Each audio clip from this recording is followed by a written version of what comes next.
سے پوچھی کہ کیا آپ کو اس برقعے میں گھٹن نہیں ہوتی؟ میں بولی میرا دل اللہ نے اس کے لیے کھول دیا تو پھر گھٹن کیسی؟ اور ویسے بھی مسلمان لڑکی تو بہت مضبوط ہوتی ہے۔ وہ پھر پوچھی کیا بہت پڑھے لکھے ماڈرن قسم کے لوگوں کے درمیان بیٹھے آپ کو احساس کمتری نہیں ہوتی؟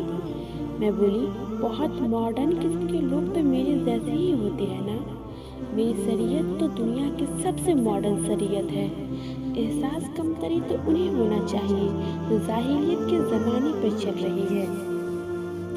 وہ صدیوں پہلے یوسف علیہ السلام کی مصر کی عورتیں تھیں جو بے پردہ رہا کرتی تھیں۔ وہ ابو جہل کی عرب کی عورتیں تھیں جو جیب و زینت کر کے مردوں کے درمیان سے گزرتی تھیں۔ اگر اب کی لڑکیاں ان زمانے جاہلیت عورتوں کی نقل کرتی ہیں تو وہ ماڈرن کیسے ہوئی؟ ماڈرن تو میں ہوں، تبھی تو پردہ کرتی ہوں۔